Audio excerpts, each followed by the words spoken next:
A big thinker gives us a future look into the G Mafia and AI paper cuts.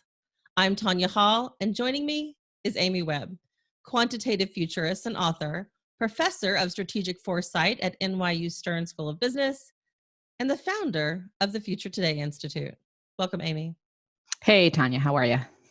Very good. Thanks for joining us again. Always a pleasure to have you back. Remind us, though, what the Future Today Institute does. Sure. So we're a independent research organization that's been around for the past 15 years. We use data to model out plausible futures and track tech trends early on. And we do that for Fortune 100 companies, federal government agencies, private equity groups all around the world. You just authored a new book. We have your previous book on our set, actually. Great work. Your new book is equally as good and very enticing. The Big Nine, How Tech Titans and Their Thinking Machines Could Warp Humanity. Who are the Big Nine, and what motivated you to write about them? So there are 9 companies that overwhelmingly have all of the patents. They are well capitalized. They have custom silicon. They've got their own frameworks, their own chipsets. They're able to attract the top talent, and they have partnerships with the world's greatest research institutions. And it is these 9 companies that I believe are building out the entire future of our AI ecosystem. 3 are based in China, 6 are in the United States. The Chinese companies are collectively referred to as the BAT. That's Baidu, Alibaba, and Tencent. And if you haven't heard of those companies before, don't worry. Most people outside of China have never heard of them before. And if you're more tech savvy and you have heard about them but haven't yet encountered them, you may be able to do that soon because they're launching partnerships outside of China now all around the world. So that's China. In the United States, the remaining 6 companies I call the G Mafia. Those are Google, Microsoft, Amazon, Facebook, IBM, and Apple. It doesn't mean that, Salesforce or Huawei or many, many other companies aren't also doing tremendous work. But their work is somewhat more narrow. So if we were to look at the overall gravitational pull for what is effectively the third era of computing, these are the 9 companies to be watching. You structured the book in 3 sections. How does it flow? So you'd asked me, and I realized I didn't answer. Why this book? Why these companies? When it comes to artificial intelligence, my observation in working with the leaders of many large, prominent organizations over the past decade is that there's a tremendous amount of misplaced optimism and fear. People just don't, they sort of get that they should be paying attention to AI, but they don't quite grok what AI is. And the challenge there is that decisions are being made about which clouds to use, for example, and which data scientists to hire, and to hire them at all, how to write policy. These decisions are being made by people who I don't think have a firm enough grasp on what AI is right now and what its real implications and potentials are. So that was the sort of genesis for me writing this book. I wanted to give people a better sense of what the landscape looks like. However, I also wanted them to understand the downstream implications. So part 1 of this book is really just, here's what you missed on Glee version of AI. So there's a history that traces the origins of AI back over 1,000 years to the present day. There's a chapter on, what it means that our human DNA is inside of machines that make decisions. So it really gives you a lay of the land and a rich and detailed history of how we got to now. The second part of the book are scenarios. Now, my job as a futurist is not to make predictions, it's to make connections, and scenario modeling is one part of my job. So I wrote 3 chapters. One is an optimistic framing, which does not mean utopia. It just means, given what we knew to be true at this moment in time, we made the best possible decisions that we could. Therefore, we have the best chances going forward. So it's an optimistic chapter, a sort of neutral or pragmatic chapter, and a catastrophic chapter that describes the next 50 years as AI unfurls with these 9 companies, which are driven by different motivations. In China, it's government-based. In the United States, it's our free market economy. What happens over the next couple of decades as a result? And the third part of the book is solutions. So the catastrophic chapter ends very badly. And the third part of the book is how every single person alive today can change the developmental track. And there are lots of things that we can all do to ensure that optimistic scenario happens. Let's talk about those next 50 years. You make some very specific predictions going out years into the future. What in your research gives you the confidence to make those kinds of predictions? Yeah. So again, I wouldn't call them predictions. I would call them, a prediction would imply that I have all the data necessary and then I can build the statistical models to evaluate. And I can't. Humans are capricious. We change our minds all the time. We're really annoying in that way. But these scenarios are not fiction. They read a little bit like speculative fiction, but they are all very much rooted in fact and data and evidence. So, for the past decade or so, I've been, meeting with researchers, in some cases working with those researchers. I've been building my own models. I've been evaluating other people's, different types of models for learning and generative language and you name it. I've been looking at patents, all of the, I was a journalist before I was a futurist. And so in many ways, I just use the same reporting skills in a much more supercharged, data-driven way to do all of that reporting on where we are right now. And the methodology that I use at work is what I used to model out what those future scenarios look like. One of your trademarks as a futurist is to continually scan the fringes for signals larger trends, if you will. Tell us about paper cuts into AI and how these may be examples of fringe situations becoming important signals. Yeah, so I think when people we've been living with the idea of AI for so long that I think a lot of people now are sort of looking out at the horizon expecting a walking, talking robot or a walking, talking robot that's going to come and murder us in our sleep. And as a result of that, we have a lot of cognitive biases that are preventing us from seeing all of the action that's happening in the present. So, we have, for very good reasons, we have a lot of image recognition technology that surrounds us in our everyday lives.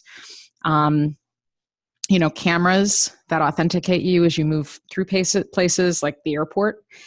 In order for those systems to work, somebody has to build it, the software.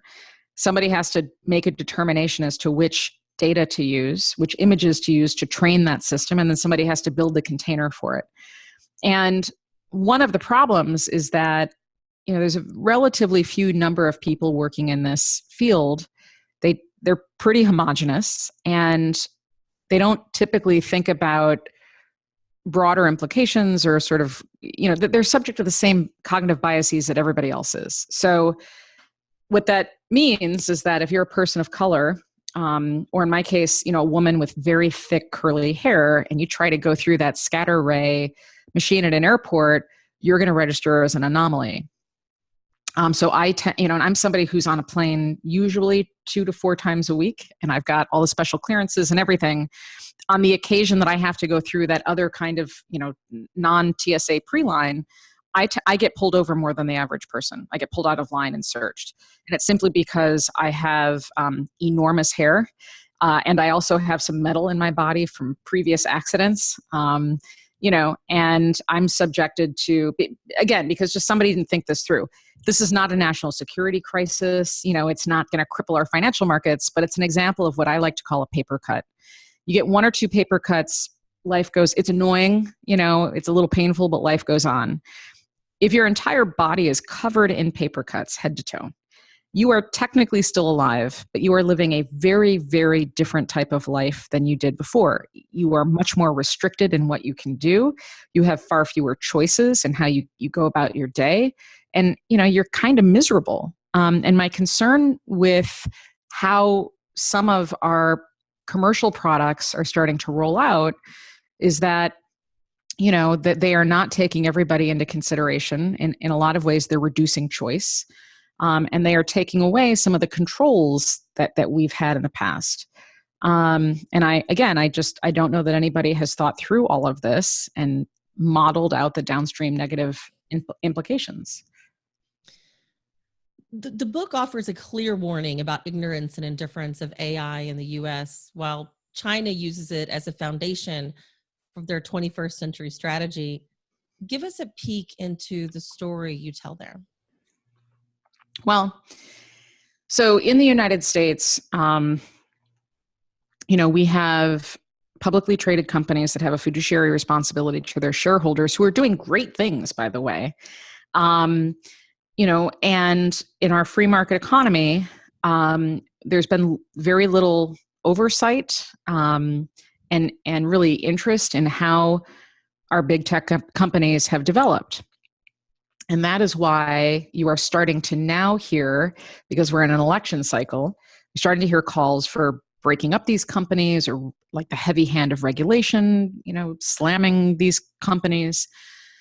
And these are these are sort of politically popular, and they get people all riled up, but they're totally impractical, and they're going to feel like short-term wins, and they're going to wind up becoming longer-term liabilities. The Amazon Web Services is the backbone upon which our government operates, for one thing.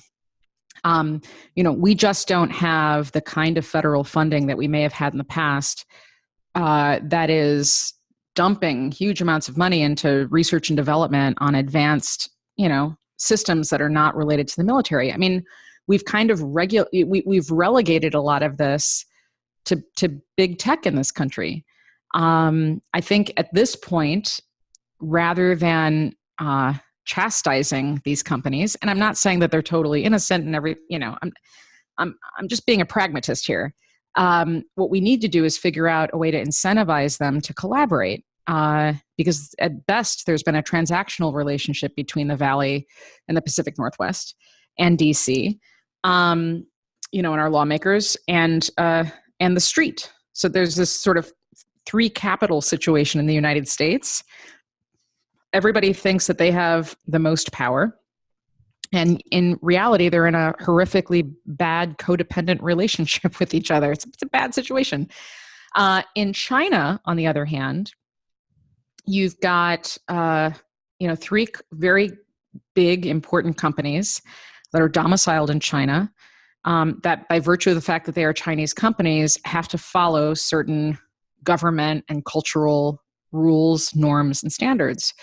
And if they don't, they get penalized, or they can't operate, they can't do their business, which means that AI in China is very much being dictated by President Xi Jinping and his cabinet.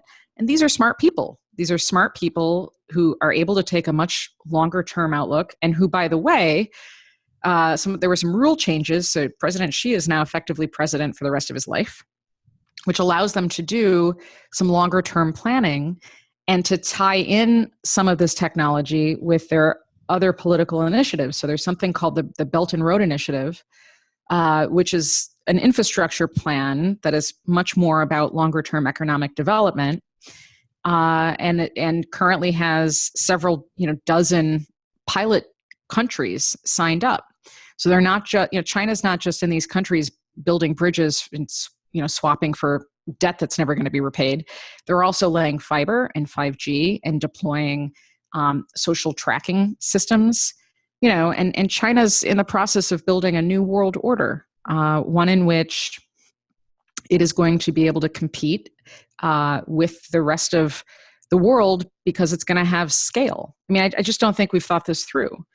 And what really bothers me is that rather than waking up to what's happening and recognizing China as a militaristic, economic, and diplomatic pacing threat, instead, we've all decided that we need to break up the big tech companies. Like that's today's, that's our Don Quixote chapter for the day. And then tomorrow we'll get upset about something else and, life will go on. We're squandering time and resources and opportunity to collaborate in a way where everybody can win and in a way that shifts our future into more of that optimistic framing. Wow, deep thoughts. Amy Webb, quantitative futurist, professor of strategic foresight at the NYU Stern School of Business and founder of the Future Today Institute. Great work again, Amy. If somebody wants to connect with you, maybe they want to get a copy of this book, how can they do that? Sure. Actually, I have a copy. The cover is really pretty. I did not design it. But this is sold, the book is sold all over North America. It's going to be launching in, I think we're up to 16 different languages and international editions around the world. So it's easy to find in bookstores or online. And I'm pretty easy to reach. You can find me at Amy Webb on Twitter. amywebb.io is my personal website. And the futuretoday.institute.com is just futuretoday.institute.com. And we've got a ton of free resources and our annual report, things like that. Absolutely. Thanks again, Amy. And if you guys want to find me, you can do so at tonyahall.net. I've got links to all my social sites. Thanks for watching.